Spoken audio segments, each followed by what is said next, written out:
Okay, come on. You ready? You don't need permission.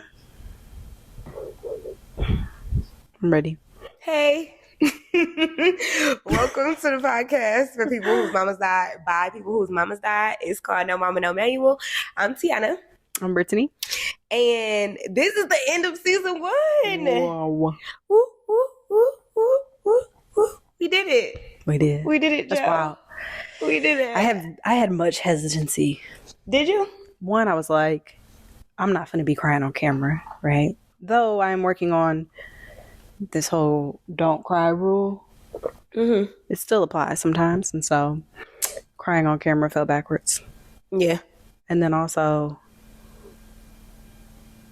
these are strangers, you know? Strangers. Yeah, it's like, what is this vulnerability thing? But then I was like, what would Brene Brown do? You know? Oh my gosh, courage. Yeah. Be courageous, be brave. Yeah. Do So I went with that. I'm proud of you. Thank you, Brene Brown. Love her. The fact that hold on, pause. Okay. Totally not related. Not related. But the apostrophe on her name. Brene is very hood. And the whiteness of her. Very Caucasian. But go ahead. That was ain't she from the South? I think so. I have questions. I'm pretty sure she's from the South. She used to swim in the lake or something. I want to be her friend. I got one of them books. I have Braving the Wilderness, and then there's another one that I had that I let somebody borrow, and that bitch ain't give it back. Abby? Give me my fucking book back. Thanks. My sister bought me that. Abby, I'm my sorry. Sister's gonna be pissed. She could have texted you. Why you ain't text Abby? I'm gonna check and see if that's still her number. Not you acting up on the last episode. Anyway, back to the theme. Mm-hmm. We finished season 1, and I'm so proud of us. I don't think I had any reservations about it. Probably because I talk for a living, to the people like you talk to in your profession, but it's in a very controlled, it's very one-on-one, is that. But I feel like the Lord has blessed me to speak to the multitudes for my job. Yeah. And so this is the thing that I think I've always hinted at. A lot of people know that my mom passed away. Yeah. There are rare occasions when I do get vulnerable on the internet, but not very many. I think back when I had my own podcast, I spoke about my mom's death once or twice. Once. I don't know. It doesn't matter. We're here now, and I'm very happy that we did this. I feel like it was necessary. Yeah. I don't know. It's one of the very few things that, when the idea first came up, it was an absolute yes for me. A lot of things I feel like I have to pause and think about, pray about, consider pro and con. And I didn't have to do that here. I don't know if you did, especially because sometimes working with friends is weird. That was actually the it for me. Mm-hmm. That was the thing. I got a little bit of friend breakup PTSD. Mm-hmm. And it was like, do I even want somebody in my house to record? Mm-hmm. But it's healing. Like you said, it's been healing. Yeah. From a mama's perspective, from a friend PTSD perspective. Mm-hmm. You my sister. I know. So we can fall out, but we're going to figure that shit the fuck out. Yeah. I'm sure you are aware, but there is no getting rid of me. You could be mad. No. All you would like. But as far as a rid of me perspective, absolutely not. So. Yeah, I made peace. I actually prayed on that. You did? Yeah. Well, look what the Lord did. Mostly because I thought you was going to get rid of me. I said, do I need to cut her a check? I'm not even kidding. I called Bree I don't have to pay her. No. Absolutely not. I'm very happy that we did this. I think that there is so much peace to be gained from talking about the things that make other people uncomfortable. Yeah. They made me uncomfortable. I think episode 10, I think even my body language right now is different than the first one. I really wasn't trying to do that. Like, even though I talk to people for my profession, it is them paying me to be about them. Mm-hmm. You know what I'm saying? This whole how do I feel, bitch? Not you answering the question back. Mind your fucking business. Like, what's wrong with you? But here we are. Here we are. It's been great. The thing about it is nobody asks these questions. Like, because one, niggas either don't understand, and I say niggas as in all human beings. I think that is a thing that people may have garnered from here. If you are not a nigga, I do not encourage you to say nigga, but I want you to understand that when I say niggas, I'm referring to you as well. You're included. Everybody can't say it. Everyone cannot say it. You're included, but you cannot say it. You are not one. That's funny. All right. That was good. And that's for who it's for, right? And if you are offended by my use of the word nigga, this is not the podcast for you. And that's fine too. Love you. Yeah, Dead Mamas Club definitely offends you. If that offends you. Dead Mamas Club. First of all, shout out to the team. Okay, squad. Yeah. We hate it here too. We hate it here as well. But it really, like, people they don't care because it's not a thing that they've ever considered, or like they mama not dead. Yeah. So it's not a question they think to ask. I think it's such a powerful resource, not only for people whose mamas are dead, but I think even the people who are trying to figure out what the fuck happened to my friend, my husband, my wife, what did they go through? Why are they so different? And not that we know, because as you can see, I think we don't know shit. I think we've had very different experiences. What I've gotten out of our conversation. And I think that would be my favorite part of like what we've done so far is realizing, even though the same thing happened, our experiences have been really different. Yeah, our needs were really different. Not that I didn't know that, but we ain't talk about it. You know, even in this, we've been rolling this roller coaster together for 5 years now. Yeah, we just never talked about that. Conversations that we've had. But I'm glad that we can have them, and I hope that it encourages other people to have them. Shoot, even if your mama not dead, right, but you don't have a relationship with her anymore, like that's still a relationship that you're grieving.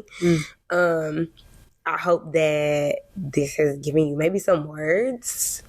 I don't know, or you just feel like, okay, bet I went through that too. Okay, I'm not alone. I'm not crazy. Yeah. I think if nothing else, this is giving people a space, or the goal was, I don't know if it did. Let us know if it did. Giving people a space to be like, okay, I'm not crazy. Like, other people understand how I feel, or that is exactly what the fuck I was feeling. I had zero words. I didn't have words. Yeah. Yeah. Yeah. I'm hoping that we also get that feedback from the community, right? And I'm hoping that they can put words to things and they'd be like, I hadn't thought about that like that. You know, I feel that way too. Just hadn't put the words to it. I hope we do that for each other. I hope that too. Yeah. I feel like I learned so much about you. I've learned a lot about me. Like saying the things out loud. Why are you doing this with your face? Help her, Jesus. Help her. Yes, please. Help the lady. Yes, please. But like, I feel better now. Yeah. At this like end of the season. Yeah. I feel good. Yeah. Not great, because like none of this, all the talking in the world is not getting Loretta's ass about that grave that she didn't want to be in. But I ain't gonna lie, when you had said that the white box had a key in it, I made a face because I was like, what was you supposed to do with the key? I am the only person who can get to her. Okay. If necessary. I can't do shit with the key. Yeah. But like, because at first I was like, they gave it to, it was very like ceremonious at the funeral and shit. They maybe, was like, maybe it was a tradition. Here is the key. I guess. I don't know. Maybe that's like some shit they do in the South. I low-key never seen that happen. I don't know. My mama was cremated. But let's not even, that's another episode. But what I've noticed in the South, like the people, the cemeteries is loose down in the South. Ain't no big gate around there. Oh, like, that's you just true. walk right up. Actually, they built townhome communities across the street from the cemetery. In my head, that gives zombie apocalypse issues. Like in the Thriller movie, the people was cutting through the cemetery. Cause with no gate. In Detroit, the cemeteries are gated. They are gated. Don't go through there. Yeah, you got to actually go through like a gate that lifts to get in. Like when you drive in, the people. You got to have business at the cemetery. You have to. Yeah. Okay, you got to go through doing business hours. You can't just. You do because it'll be closed. Yes. At 3:30 in the morning. They do be in the middle of neighborhoods down here. That's weird as fuck. Yeah. Sorry, Southerners. What's up with the loose ass cemeteries? The cemeteries are loose. The dead are loose. They are loose. Yeah. If a zombie apocalypse occurs, get back on the script. Come back. Hold on. You niggas down here in the South are at risk. Walking Dead vibes. Because there's no way to contain the people because the cemeteries is loose. And the people in Detroit will be safe. I would be safe. Mm-hmm. I would be safe. Because they would be gated. The cemetery my mama buried in is loose. It's just loose up there on the hill. At least it's up a hill. It is. But like they could just roll down. Tiana, what? I don't know. Okay. What? I'm not going down there to the cemetery personally. But it don't matter. My mom on the shelf. See, and we will talk about that at another time. Yeah. Because end of life wishes, like, yeah, it's a whole thing. Yeah. But yeah, let's see. We talked about what we learned. We talked about how we feel. We feel better. What else? There gotta be something else. These things are hard. It is hard. Like, these are hard conversations to have. Yeah. I am glad that we are having them. Yeah. How do you feel like you are different now at the end of the season from the beginning, other than like being more comfortable? Yeah, more comfortable. I think I'm willing to be more vulnerable now. Mm-hmm. I had hesitancy. I know you didn't, but I did. Mm-hmm. And I feel more comfortable, like, again, I think I feel a little bit less friend PTSD, a little bit more like, okay, me and T will be all right. Mm-hmm. It won't change nothing between me and T. That was my biggest concern because I love you and I care about you as a sister. Mm-hmm. And I would rather not do shit that's going to put us in, a risk. Yeah. But I will be okay. And so I feel more at ease. I feel like my mama is looking down like, it's one of two things happening. So she's like, you go, girl, or she looking around at the other people in heaven like, I tried my best. I really did. I am so sorry. I literally put my best foot forward. It is one of those two or both, depending on the episode. So, but I feel like either way, I don't know, I'm honoring her. When you say people's names, right? Or when you tell their stories, you keep them alive in a way. You do. I am different in that I certainly feel more vulnerable. Like, of course, I've always been comfortable talking in front of the people, talking in front of a camera, just because like it's what I do professionally. However, space, what I talk about has been different. I do not like being interviewed. Even though I have been interviewed, like I don't like people ask me questions, especially questions that could cause me to cry. On a camera. I feel like crying on the internet is so lame. At least it's not a front-facing camera. Like it's not like you held it there to cry. Correct. The crying was by happenstance. Yeah, but. Because crying on the front-facing camera is just depending on the reason. Sometimes it's whatever, but sometimes it's just be like you picked up the phone, like you was crying already, and then decided to record. Why you do that? No, I'm not gonna judge you because I don't know what you're going through, but like I'm a side eye. No, that's what I'm saying. Sometimes when people are going through stuff, it'd be legit and it'd be like, okay, pick up your front-facing camera, and then other times it'd be like, are you sure? Did we make the best decision here? Let me know. Let's talk about it. But it's not about those people. I do feel more vulnerable. I feel like maybe I can, I don't know, go date for real now. I don't know. Just saying it out loud, you think? Yeah, just saying it out loud helps so much. Yeah. Helps so much. Naming it, like putting words to it. Like, I know I'm not paying you for psychiatry services. You are not my doctor, but I do feel like sitting on this couch and talking to you. A psychiatrist has helped me. Yeah. I also am proud of myself because I found words to say for the things that I felt. And I normally avoid that shit. Yeah. I don't like talking about how I feel. Yeah. I really hate it very much. I'm proud of you.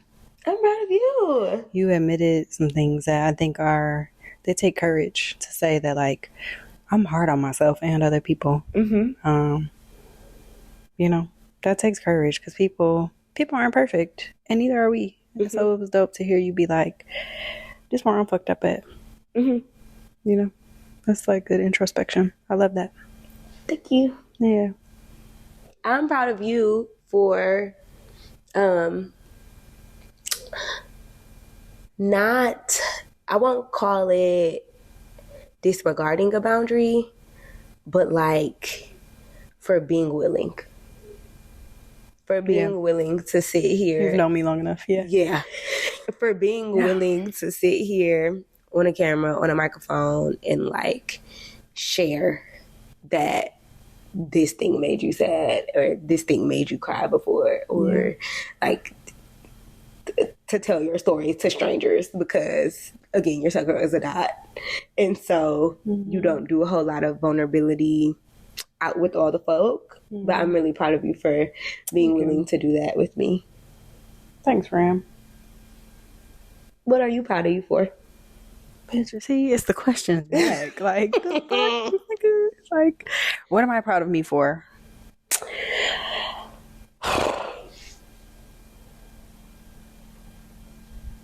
Find something, nigga. I think just overall in general, I think I'm proud of the way that I've grown.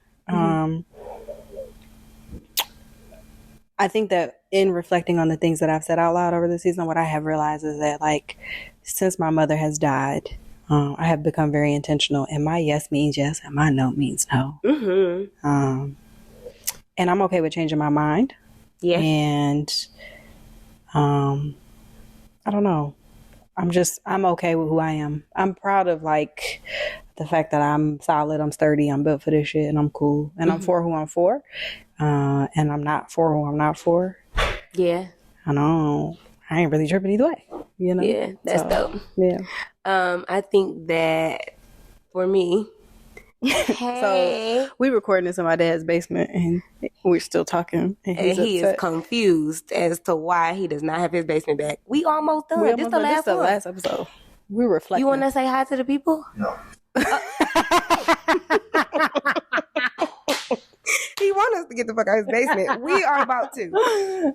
We are. We almost done. We literally got like 7 more minutes. You made some chicken and they told nobody? Some up there if you want some. Okay. Sorry. Go ahead.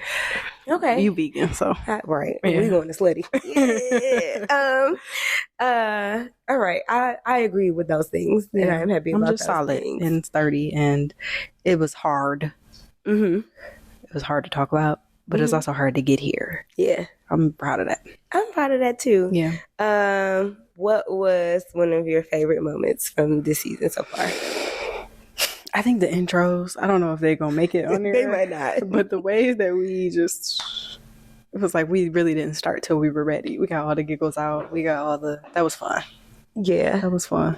I think one of my favorite moments was talking about when I identified my mom as like human. Yeah. And I know that it came kind of later in the season, but just that awareness of it and the way that saying the things out loud will change how I handle people moving forward. Yeah. That's important to me. Yeah. I think that was one of my favorite parts. I think that this solidified some boundaries and made me reconsider others. Mm-hmm.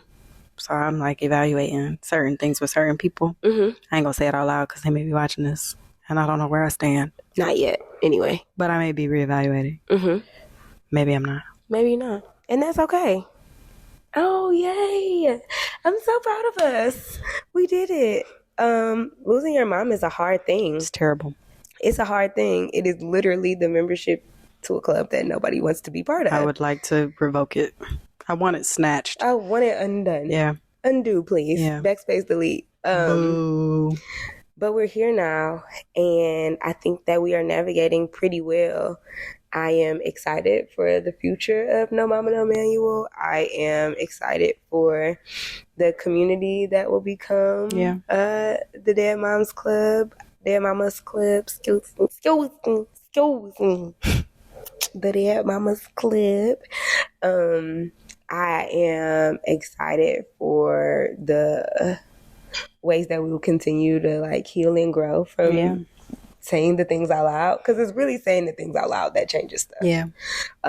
Words mean so much, and they have so much power. And being careful with them, being honest with them, being intentional with them, it does a lot. And so I cannot wait for season 2 and to see how we change and grow from this, and like how other people do too. Over us. He's so tired of us. He's so tired. Hey, Dad, would you be willing to talk about us someday, or talk to us someday about how when Mom died, what it was like for her? When Mom's mom died, rather. What it was like for her? Because I don't remember. I was a kid, right? So like. Right, that happened in 2005. Yeah. Mm-hmm. What you remember about it? Mm-hmm. Yeah. Oh, perfecto. That sounds amazing, boss. Can't wait for that one. Yep. I'm excited about that, actually, because it's a perspective I've never had before. Yeah. So that being said, we have amazing things on the way for season 2. Some really dope conversations. We'll have some guests. I'm looking forward to that. What are you looking forward to for season 2? More life. Oh my God. I'm just kidding. Please help. It feels so serious. It is. So serious. Again, just helping people. I think that the longer I live, and the more I think about my mom, sidebar, last thing she said to me, one of the last things she said to me, one of the last, like, remember I told you she told her caretaker not to come that day? And I was like, why would you do that? But she said it's like what you do for other people. That's what matters the most, right? What you give away, not what you keep. And so just giving things away to people. Yeah. Oh, that's exciting. Yeah, that'd be I'm good. excited for that too. Yeah. Oh, I can't wait. I'm so excited. This is driving me crazy. Who, us? Or your mama? Your mom. Giving away stuff? There's free therapy for him too. Look at this. Oh, look at that. I'm excited for the free. We in my daddy basement, so it used to drive you nuts. She would give stuff away. Yeah. Brand new couches, brand new everything. Yeah. But she didn't want to give away none of the stuff I wanted to give away. That was the problem. How long were y'all married? 27. 27 years together. 32. That's a lot. So that'll be an interesting perspective to you too. It will. It's gonna be fun. It's gonna be healing for a lot of people. It is. Good job, friend. Good job, friend. We did it, Joe. Thanks for being you. Thanks for being you. I appreciate that. Love you. Thank you if you're watching, if you're listening, for being you. We appreciate you too, especially your participation in the community and answering questions and asking questions. Helping each other out. Yeah. It is truly a sight to see. I'm excited for the growth of all of us, for the healing for all of us. Yeah. And we will see you in season 2. If you are part of the communities, you already know where to find us. If you don't, we will post it, and we will see you in the next one. I love you. I love you too. Okay, we love y'all back. Okay, bye.